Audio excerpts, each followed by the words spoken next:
David Howard's Art Scene.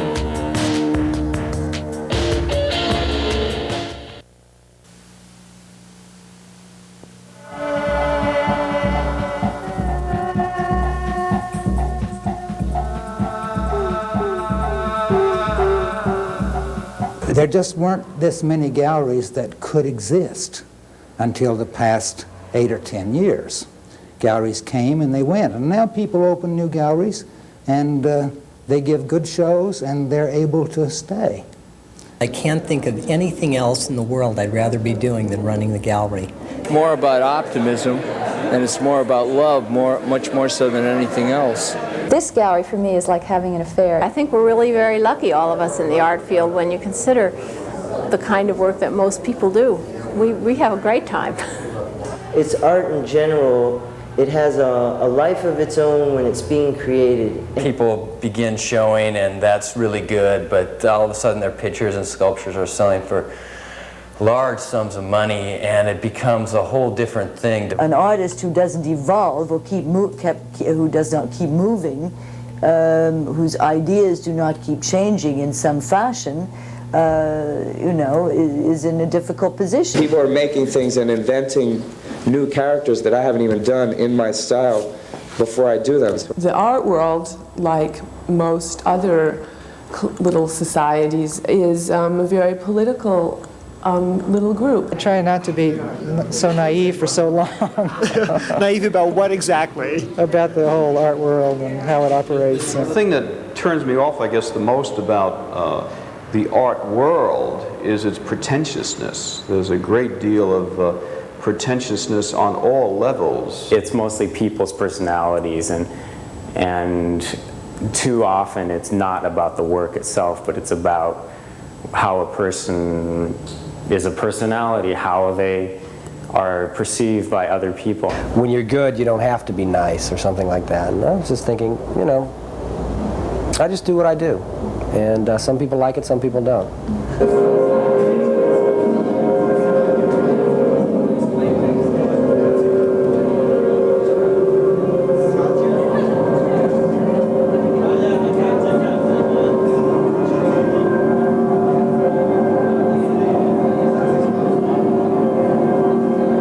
Can't tell if you've changed anything until it's 5 years later. I approach painting maybe somewhat similar to deep sea fishing.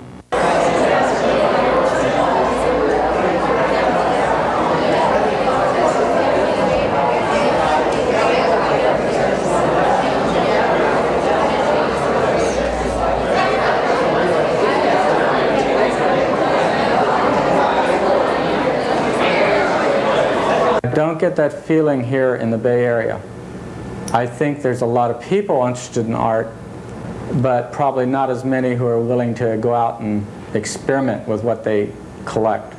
I think it's pretty interesting that when people see the picture of a woman paired with the letter F, that they think of the F word. There's a lot of other words that start with F. I really want to live in the mainstream of my time, and I think art is part of the mainstream of anyone's time. Everyone thinks of something, and that's a problem, that if something's wrong, if everyone can think of one thing to typify a whole race of people. So what I'm trying to do is break open all those barriers with language.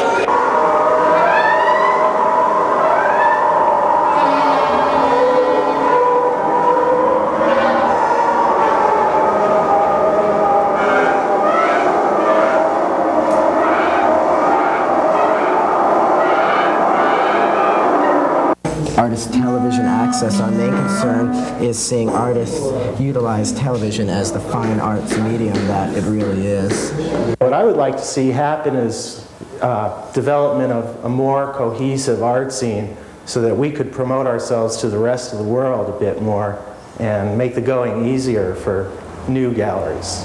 I've made it very easy for myself, and being able to sell a few things and make a little money. I don't think I'd have the exhibits at all if I had my say-so. And having exhibits are really rather a drag, frankly. I mean, it's really nice. The work looks terrific in the gallery and all that. It would be much nicer if you could just stay in your studio and work. The work of an artist is only about doing art. Everything else is sort of secondary. You're only a professional when you're doing art. And when you're not doing art, you're just another person. I don't have much choice in the matter because the work is a record of my existence. It provides me with a certain balance. I think if a painter is honest and if they're making honest work, then it kind of comes from inside themselves when you turn and face yourself. I think that painting is a statement of your identity, who you are. I think that also sometimes, you don't have any choice because the painting has a will of its own. Sometimes the need is strong enough that the painting makes its own reason for coming into being. It's also a kind of catharsis at times because, and it's my only real security. What motivates you to be an artist, to come here on a daily basis and create these artworks? Why do you make these pictures? I love it. I enjoy it. I get feedback from the work, from daily, changing, coming in, pushing around on the paint, finding a surface that I've never found before. I've always got to be inspired, excited about it. If I'm not, I would stop. But I keep finding things that inspire me, that ask for more. It's like it just asks to come back to. One painting will not be finished, and I know it, and I don't want to leave that painting. Stop. But I keep finding things that inspire me, that ask for more. It's like it just asks to come back to. One painting will not be finished, and I know it, and I don't want to leave that painting, but I've got to leave it, do something, sleep, eat, or something, and then I go back to it. And it's like going to a friend and then making it better, making it really sing. I really want to live in the mainstream of my time, and I think art is part of the mainstream of anyone's time, and it's a judgment that you can make about the world you live in. I think artists reflect the world if they're honest, they reflect the world they live in. I see it as an experience that is free in many ways. The gallery is the last free cultural resource. I'm at the Stephen Wirtz Gallery speaking to Alan Shep, who's now at his opening. You see his sculptures around us, and I'm interested in finding out, Alan, do you think they have any effect on the evolution of art? Oh, I doubt it. I think it's just the reverse. Evolution's having an effect on me, especially working in stone. I like your answer very much. What actually turns you off the most about the art world? What do you dislike most about the art world? Oh, nothing that I can think of. I mean, there are a lot of things that turn me off about life, but not the art. The art's one of the things that keeps people going, keeps the art world going, keeps society in line. If it wasn't for the artists, I think there'd be a little more chaos in the world, frankly. Pretty much, I guess you've answered my next question, which is what do you like most about the art world? I think I like the people the most. The people that are involved in the art world, more than the art. The people are very interesting and very stimulating, at least to me.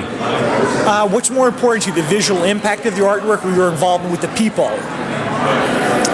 I don't think I can divide it quite that way. I think it goes hand in hand. You know, you have a lot of respect for individuals, and you might not like their work, and vice versa. So it works both ways. What do you think is next as far aesthetically, as far as the next level that San Francisco will reach aesthetically? Are you able to project on that kind of question? Oh, heavens, I have no idea. There's so much creative talent in San Francisco, in the whole Bay Area, really. I think part of it is just artists out there pushing. There's been so much that's happened in the last 15 years. It's amazing. I mean, there are galleries that didn't exist. There are performance places that didn't exist. There are new places to exhibit all over the Bay Area. And that's really exciting. And it gives a lot of exposure to a lot of artists who just haven't had the chance before. There just weren't this many galleries that could exist until the past 8 or 10 years. Galleries came and they went. And now people open new galleries and they give good shows and they're able to stay. And I hope most of them are at least making a living from it. We do still have a failure occasionally, but nothing at all like the old times. So where people used to have a choice of going to 4 or 5 galleries in San Francisco, only until last 10, 12, 14, 15 years, now they have a choice of 30 to 40 galleries that will have credible shows. Has developed in the last 20 years a magnificent public that supports such galleries and such artists. So you see a change in the actual people that are attending the openings and the galleries? I do, yes. Many, many more people. 30 years ago in San Francisco was hardly a gallery open other than at the Young Museum. Today the city's filled with galleries. So you see an expansion as far as then the exhibition schedules are concerned? Great expansion, greater public. Education is what it is, and I'm having right now second-generation kids coming to me. Kids whose I sold paintings to their mothers and dads who are buying art from me now. So it's a matter of educating the public, and that's what the job of an art gallery is. His job is to do it. I think the Bay Area has grown into a more major influence in art. It takes, I think, a certain amount of time. So we are in a very exciting time. I make pictures to satisfy myself first of all, and I'm just involved with my own aesthetic. I mean, it's just a visual language that I deal with, and it just happens to be, and this takes this form and shape. How would you describe the visual language? Well, it's very geometric and it's very ordered, and it deals with sculpture and painting, and that it's three-dimensional, and it's also a painted surface. And, there's a certain sensuousness that I'm involved with. Work is basically a reflection of my interest, also my past life. I lived 10 years in South America in eastern Venezuela, oil jungle camps, surrounded by wild animals at times. I grew up in the country of Santa Barbara, lived in military Vietnam for 2 years.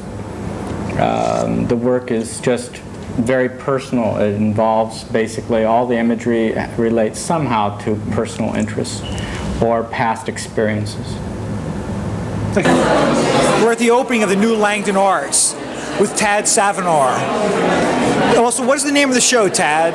It's called Word Image. Well, because all the pictures are oriented towards the words? I think all the images in the show are dealing with language and specific words that convey a variety of different meanings to different people. Do you think you're having any effect on the evolution of art?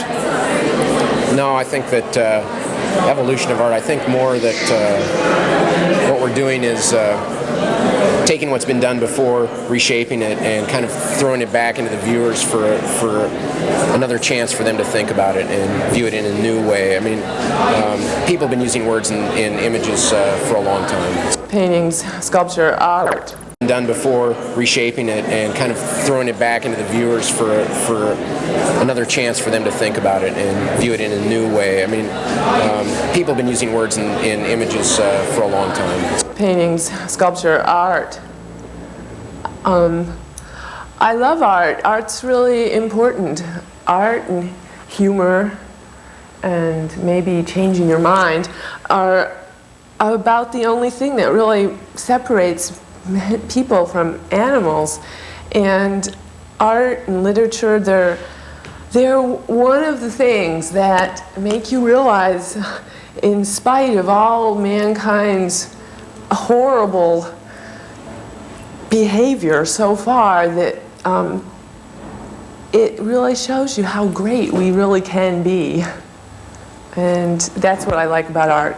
I can't think of anything else in the world I'd rather be doing than running the gallery. The enjoyment I get out of the one-on-one relationships with the artists and with the collectors and with the artwork, and in a changing environment where I never know what's coming up next. I love that. It's never the same 2 days out of the year. What do you like most about the art world? The spirit of the people here, you know. I mean, I really like that, you know, and it's more about optimism, and it's more about love, much more so than anything else. And I wouldn't be in anything else. Dan Snyder, whose show that we have up right now, is a California artist, and an artist I've been interested in for many years. We've shown him quite a while. He fits into my gallery in many ways. I think that he uses, for one thing, he uses his materials in a very unorthodox way. He is painting on wood. He's using extraordinary color. But his philosophy is also a real positive, happy attitude toward the world, something that I really cherish. And in that way, he fits into what I'm doing very well. Why do you run the gallery? What motivates you to come here on a daily basis and to continue doing this? Because you had said that you could be doing other things to make more money, so it's obviously not for the money. You're doing it primarily for the satisfaction of doing it. But what actually gives you the satisfaction of running the gallery? Why do you do this? Having a gallery is, this gallery for me is like having an affair. It's a real passionate thing. I like this. It really is very compelling. I'm so involved and it's my life. Part of it is really just liking being with artists and doing things that have to do with art and finding an interest.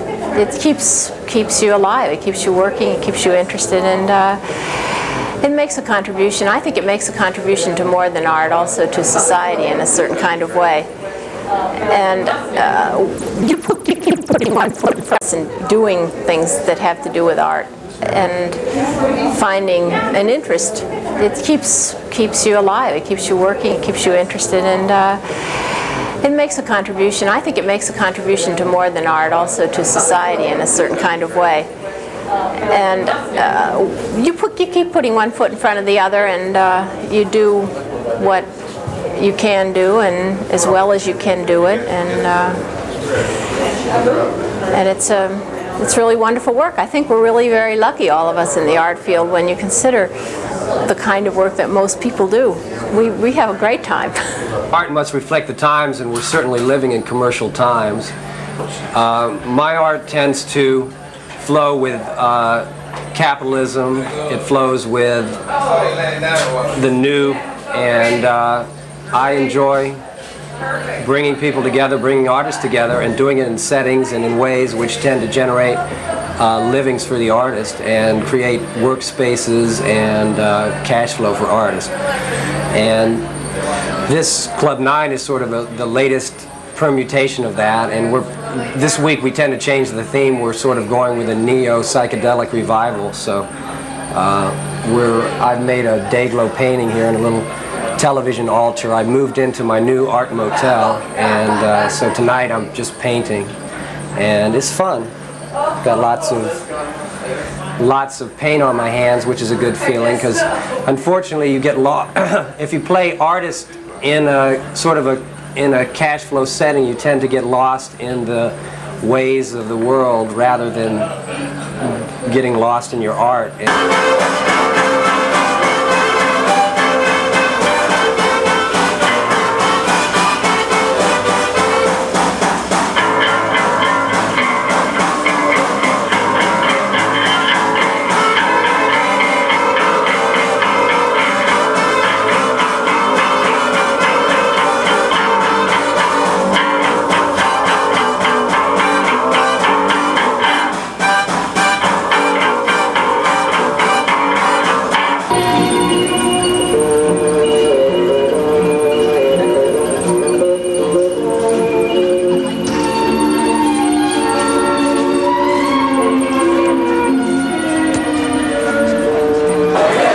A new career? I've already started. I've embarked. This is party. It's called Party Research.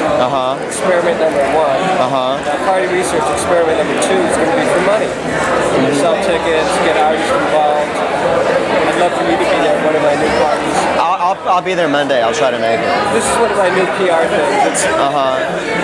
So I'd like this kind of stuff, and I think it would work great with what I've got in mind. Do you have a card, Doctor? Oh, yeah, I'll give you one, actually. Yeah. The business part sort of overtook me, and you can get sort of caught in all that. You know, it's something about having 100 employees where you don't ever have to drive, or you don't have to take your clothes to the laundry. You know, it really drags you in. It sucks you into this American sort of thing, and then all of a sudden you realize in order to perpetuate that, you're not doing art anymore. And I think I would have kept it smaller, and I would have I would have really worked at my art and really kept at budgeting time to do more art. I think the art world has changed. It's more open now, and there are a lot more things done now than when I first started painting. Abstract Expressionism was the kingpin, and everyone did that, basically. And there are a lot more things happening now. I realized that art was moving in a more pluralist fashion, you know, anything goes, especially out in California. The quality that when recognition is established and appreciation is given to artists, it's maintained without driving further into other areas of art, for art that's being made now. There's a point to where I think it's not so much young artists or young art, but it's art in general. It has a life of its own when it's being created. And so often when we see art being hung or exhibited, it's already time has passed. My passion is that the art that's being exhibited here is the art that's been just created. It's alive. I would think probably the way things skyrocket to financial terms, people begin showing, and that's really good, but all of a sudden their pictures and sculptures are selling for large sums of money, and it becomes a whole different thing, divorced from the art. It's, you know, more about sales and so forth. When artists start making a thing that they know they can sell, then they've really lost touch of what they were really into in the beginning. Art, you can't use art as a generic term. There is no way you can take art and think of 10,000 artists and ask me if art has changed since I started with the gallery 20 years ago. I mean, has this ball, this component of hundreds of people responding to changing times, have they changed within this ball or not? Obviously they've changed. They, the artist, in this what you're lumping together is a ball, art being the ball of thousands of components. Of course these people have evolved. If they haven't evolved, they've probably died. An artist who doesn't evolve or who does not keep moving, whose ideas do not keep changing in some fashion, you know, is in a difficult position.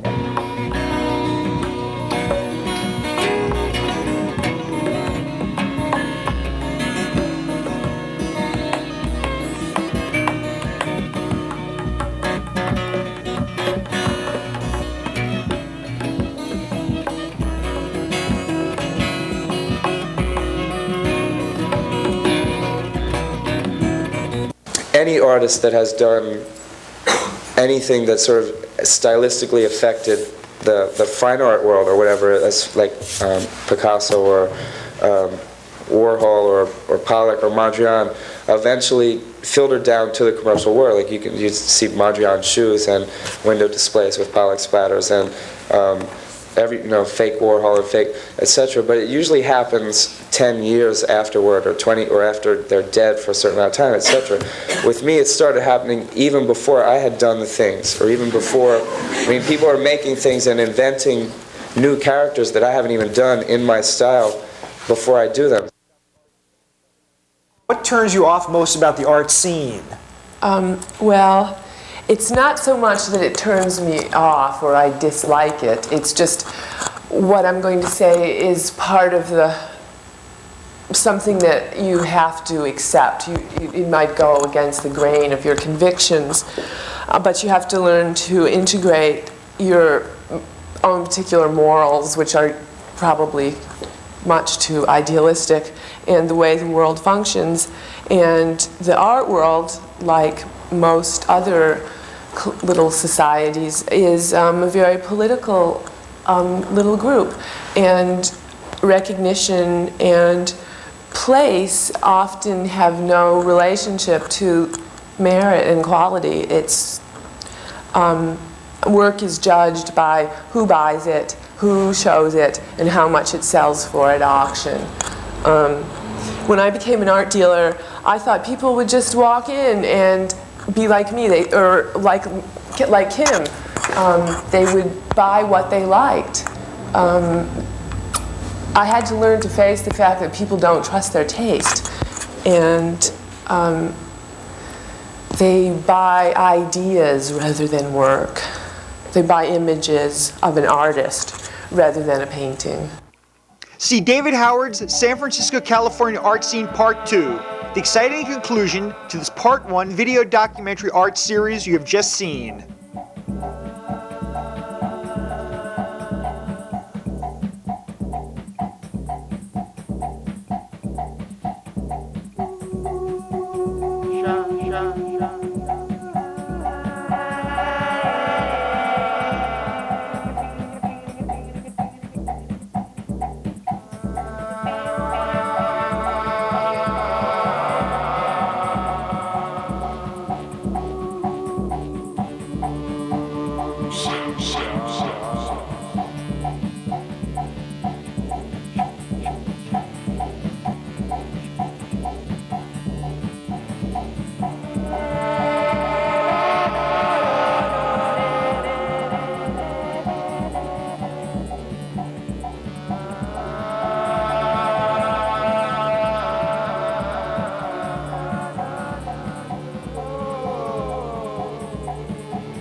David Howard's Art Scene.